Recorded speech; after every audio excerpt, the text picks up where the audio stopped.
Hey guys, welcome back to Reserved Investments on YouTube. And yes, I know I got away from the 3,000 subscriber Q&A series to upload some original content talking about Beanie Babies, vintage advertising, and even large size US currency. Trust me guys, I am going to go back and finish the 3,000 subscriber Q&A series. I promise you guys.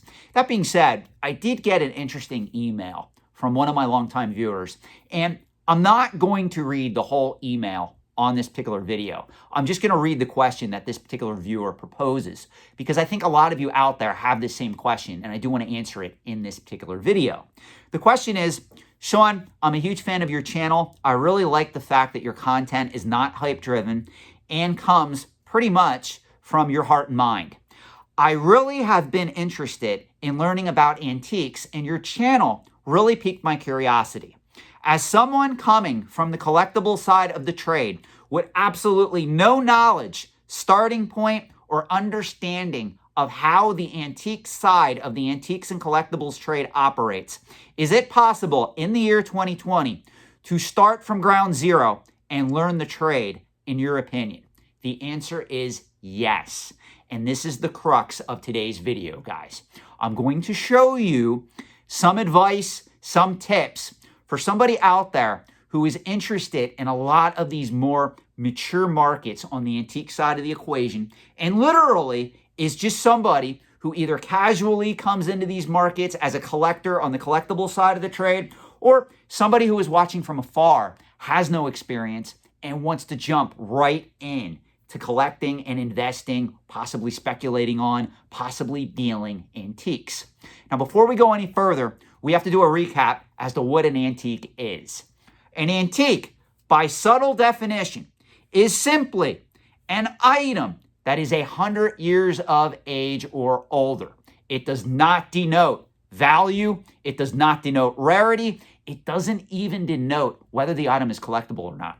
If an item is 100 years of age or older, it is by definition an antique. Now, there are certain other definitions that we can apply. There are purists in the antiques and collectibles trade. If you go to any of these high-end antique marts, auctions, you're going to come across people that say, Sean, that's fundamentally incorrect because the wonderful era of mass-produced items started in 1830. As such, I define an antique as an item dated before 1830. Well, Sean Cermak here disagrees with your assessment, and I also want to let you know that you're a stuck-up asshole for even saying that. That's my answer to that, because I'm going to be very honest. Most people today in the year 2020, they define an antique by being an item that is 100 years of age or older. So that's the definition we here at Reserved Investments go by. It's quick, it's simple. Anybody watching this video, if you don't even watch any of my other videos, you already learned something today. An antique is quite simply an item that is 100 years of age or older. Now, what does this have to do with collecting markets? What does this have to do with the fundamentals as to how the antiques market operates as opposed to how the collectibles market operates? Well, this is where it gets interesting, guys, and hear me out. First, collectibles, and mainly speculative collectibles. Your Pokemons, your Pikachus, your Sonic the Hedgehogs, your video games, your Planeswalkers, your Magic the Gatherings, all those particular collecting categories right now are all in the midst of a speculative bubble at present time. Or I should say, more of a speculative spurt, speculative euphoria. Prices are really on the rise in some of those markets. There's a lot of excitement, which brings me to point one. Collectibles are exciting for that reason. They offer a lot of possibility of short-term growth, meaning movements where if you buy an item for $500, that item within 3 months, 6 months, or even a year could potentially go to $1,000 or more. So you can double your money in some of these speculative markets. Now, the problem is a lot of the people that are getting involved in these speculative markets, they're only looking at the potential rewards. They're not looking at the risks. And that's a fundamental difference between an investor and a speculator, in my opinion. There's a lot of people out there, you'll see it in the comment section of any video that I produce, that disagree with my assessments because they think they know it all. whether we're talking about Pokemon, Magic the Gathering, or graded video games or vintage video games. Well, let me tell you guys something. In a speculative market with exponential growth, it is very easy to make money in those markets. Even a blind squirrel eventually finds a nut. That's why the squirrel is still alive, even though he's blind, if you don't get the pun. So even people who have no knowledge of finance, economics, how these markets move, even if they're not an expert in the antiques and collectibles trade, if they're getting involved in reserve list Magic the Gathering cards, if they bought right in vintage Pokemon cards, even if they got certain graded video games certified by WADA, and they have them right now in their possession, they pretty much will make money if they know what they're doing and they paid the right price for those particular items. It's a no-lose proposition. The only difference is when they sell. And that's when the market is going to either reward them or punish them, given how they came into the market and the prices that they paid for those said items. Now, this is a little bit different when we talk about antiques. Antiques, by their nature, have a higher long-term investment potential than that of collectibles.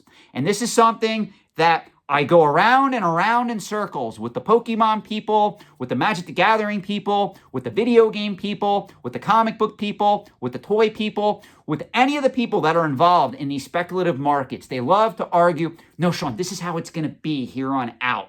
And you may be right for the next 5 or 10 or 15 years. But at some point, those markets are going to stabilize, they're going to correct, or they're going to transform when they become more established than what they are now, which is speculative. And this is something that the little Timmies and the Poindexters out there don't understand. Markets change. Again, the only constant in the greater antiques and collectibles trade, and I don't care which side of the equation you're on, whether you're on the collectible side, the antique side, the art side, the antiquities side of the equation, the only constant is change. These markets are constantly moving and evolving.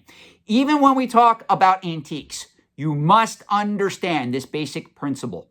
Most antiques, when we're talking about mature and established collecting categories, they're cyclical, guys. Brown furniture right now has been out of style for the last 15 to 20 years. I'm going to be very honest with you guys.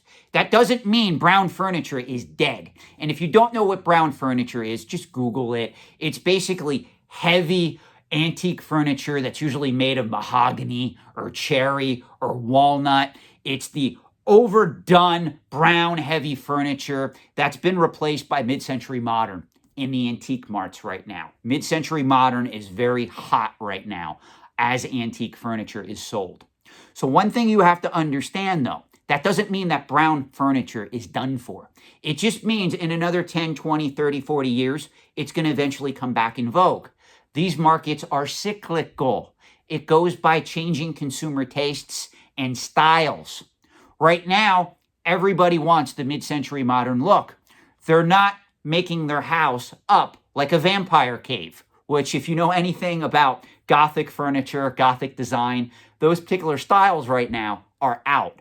Mid-century modern is in. That's why I'm picking on that. However, as these markets change and evolve, eventually Gothic furniture, Gothic style, Victorian furniture, that stuff will come back in vogue once again. It's just going to take time. Now, with collectibles, the markets are linear. Let me use this as an example for any of my new subscribers, any of my new viewers out there, because I want to make sure that you learn this material. It's very important. If you would go back in a time machine, DeLorean time machine, to the 1980s, and you would look at what collectible markets were hot back then, yes, you would get some of the mainstays that are still a little bit frothy today. Don't get me wrong. But overall, Western toy collectibles were the cream of the crop back in the 1980s. Even the early 1990s, mid-1990s, that's what people were going wild for. Now, why were people back in the 80s and 90s going wild for Western toy-based collectibles for items like Hopalong Cassidy and the Sundance Kid, Gunsmoke, Bonanza, the Lone Ranger? Because the generations that were in that particular collecting categories at the time, they grew up with those items. Now, if collectibles were cyclical, you would be arguing with me that one day those particular Western toys that were popular in the 80s and 90s are now going to come circle back around and be popular again. That's not going to happen, guys. That market has moved on.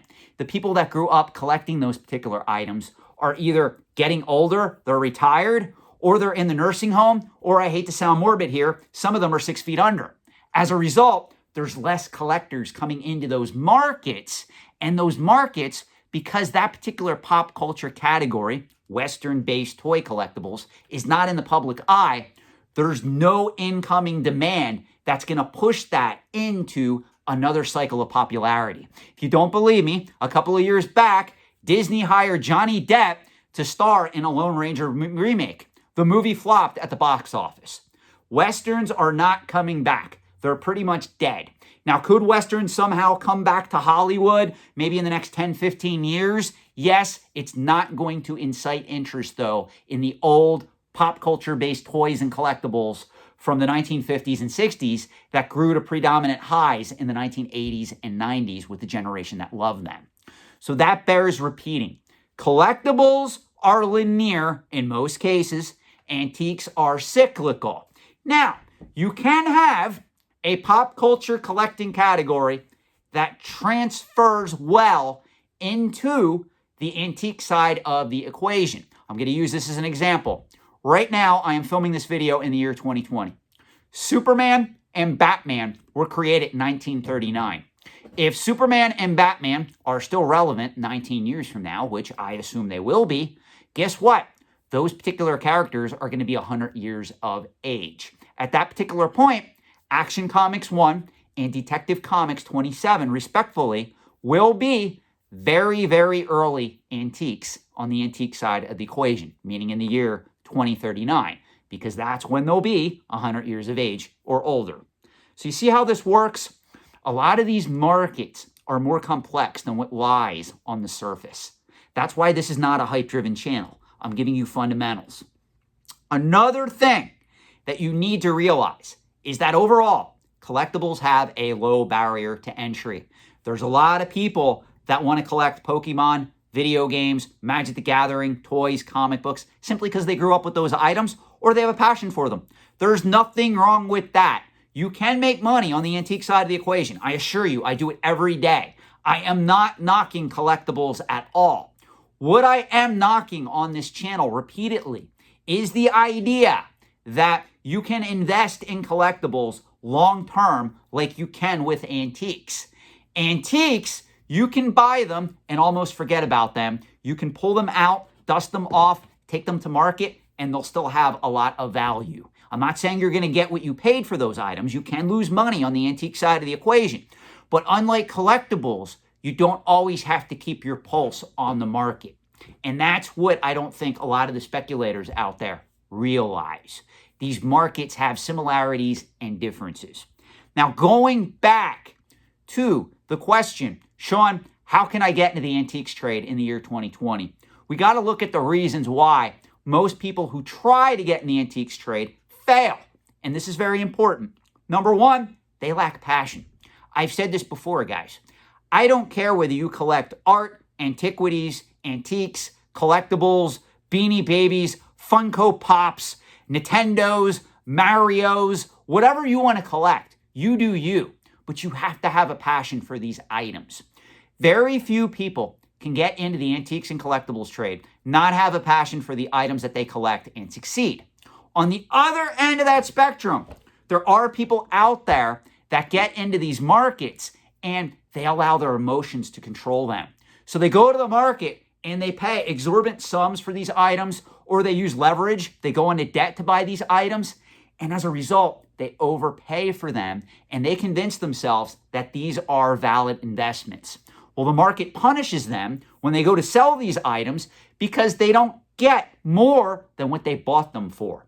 So having too much passion or not enough passion can put the death nail in your coffin if you are getting into these markets from a financial perspective alone. So keep that in mind. Another reason, and I already brought this up, but I am going to bring it up again, people don't understand the differences between the antiques and collectibles trade, which is different and has similarities to the art and antiquities trade. When you're on the antique side of the equation, you are much more closer to the high-end art market and the antiquities market than you would be than just staying in the collectible side of the trade. Now, to be fair, where's all my contemporary art collectors out there, all 2 of you that subscribe to this channel? I know, I'm one of you as well. If you are a contemporary art collector, you can argue that there are similarities between that market and the collectibles trade, because that market is extremely speculative, especially at present time, with a lot of these up-and-coming artists that really aren't established yet, but there are pieces of their work out there that are selling for $10,000, $50,000, $100,000 or more, even into the millions. That is a gamble, in my opinion, if you are buying some of those high-end pieces and you are attempting to invest or speculate on them over the short term or long term. So you can argue that certain aspects of the contemporary art market do more reflect what happens on the collectible side of the equation rather than what's happening on the antique and antiquity side of the equation. Now, another thing that bears repeating, a lot of people do not understand how long-term antique markets work. And I'm going to spend a little bit just talking about this. Again, bears repeating, antiques are cyclical, collectibles are linear. But let me explain something else. If you want to invest in antiques, they are normally a long-term asset to invest in. Long-term is defined as 10 years or more, guys. So if you're watching this video and you're in your 70s, most likely, I'm sorry to say, antique investing for the long term is not for you. On the other side of the equation, if you're somebody in your 20s to the point where you like a lot of speculative markets, you like that quick movement, you're already financially established, and you come into the collectibles trade just because you want to try to make some fast money and you have a passion for it, by all means, this market may not be for you as of yet. Maybe you need to wait to get into the antique side of the equation until you're more established, until you settle down a little bit in your 30s, 40s, or 50s. There's a lot of people, and I've said this before, a lot of coin collectors are entering the trade at the ages of 40, 50, and 60 because due to the price appreciation of a lot of rare investment-grade coins over the last 10 to 20 years, a lot of people have to be financially established if they're going to go after that particular collecting category and dive head on into collecting and investing in investment-grade rare coins.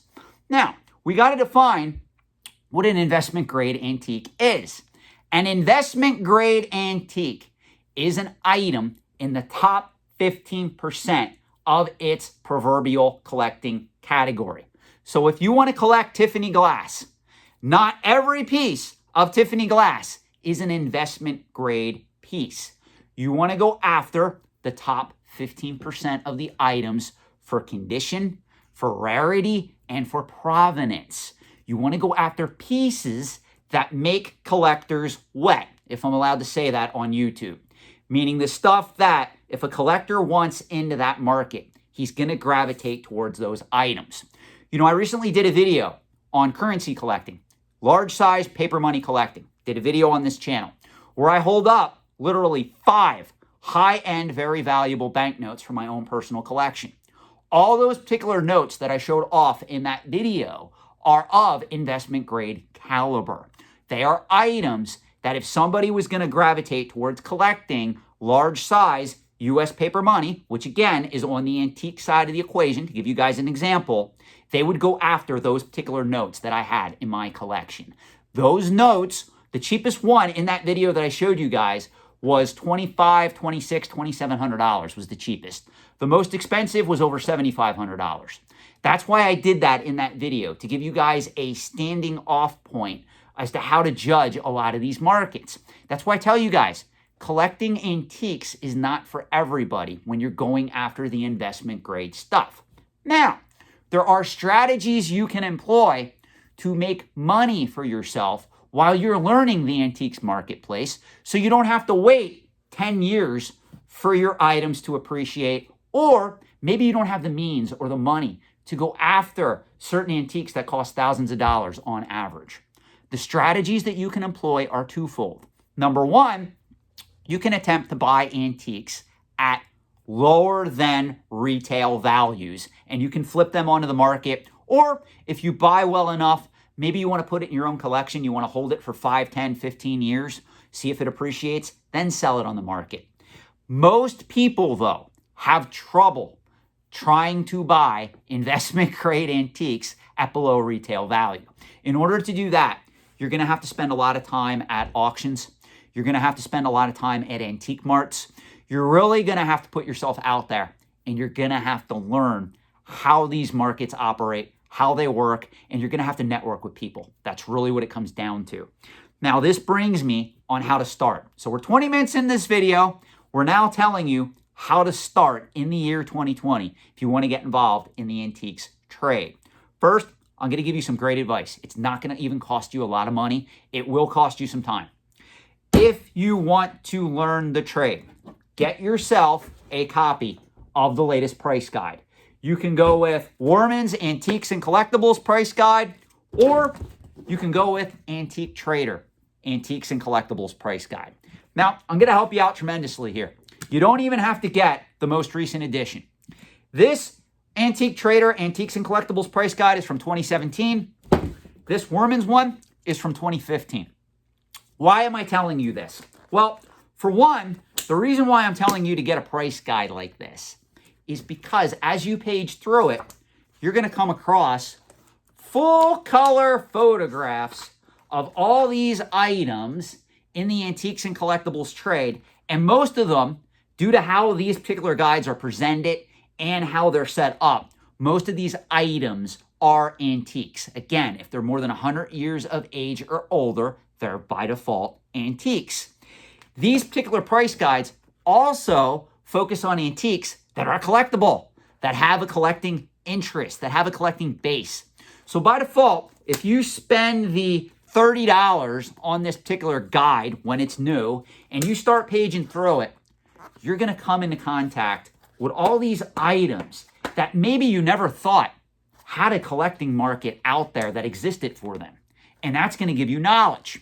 Now, another thing you're going to be able to learn from, if you look, and I'm going to open up the Warman guide for this.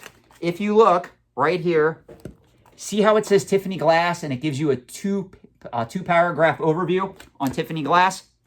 That's going to help you get insight into some of these collecting categories. Every collecting category in this book, some longer than others, here's one on quilts, has a preface that tells you about the collectible in question, and it tells you what to look for if you're going to start collecting these items. It also gives you a short market summary, not unlike those of you that read the Overstreet comic book price guide. In the beginning of the book, you get all the market summaries. Well, for every collecting category in these books, you actually get a market summary at the beginning of the section that starts off on that collecting category. So that's going to help you understand these markets. It's going to give you some insight. Now, the next thing I want you to do, I just want you to glance at some of the prices for these particular items. For instance, this piece of stickly brown furniture right here, according to this book, is worth $11,200. Now, believe it or not, I know this market. That is an actual accurate price on a piece like that. But what it's going to do is, if you read these prices, it's just going to allow your mind to get an understanding that, okay, if I go somewhere and I see an item like this particular tumbler or vase or pitcher, I know that it's worth at least $700. Now, to be fair, a lot of the price information in these guides is inaccurate. Markets change. Remember what I told you at the beginning of the video. The only constant in the antiques and collectibles trade is change. So you cannot rely on the prices in these books. I normally do not like price guides. You guys know that. But in this instant, this is going to help you get the basics and the fundamentals for learning this stuff. Now, I already know what my critics, those 5 critics out there that are still watching that didn't turn the video off and discuss and leave me a nasty comment, are thinking. Sean, this particular book is like 800, 900 pages long. Do you really expect me to sit there and read about every single collecting category? No, I don't. I expect you to page through this book and in your mind, look at what collecting categories you have a passion for. Remember, guys, I said that in this video. Passion's very important. Too much passion is bad, but not enough passion is not going to get you successful in the antiques and collectibles trade. So if you're paging through this book and you come across, wow, people collect bottles? That looks really cool. I want to learn the market for glass bottles. Now you have a starting point.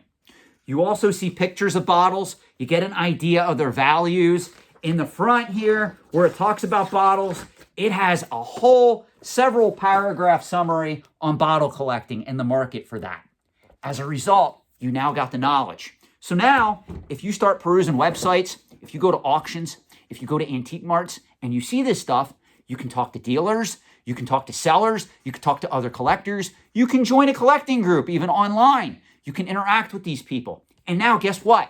You're on your way to learning the antiques trade. And I bet you never thought that was possible in the year 2020 when there's so much concentrated inside information and knowledge centered in that particular market. Because I'm going to tell you something.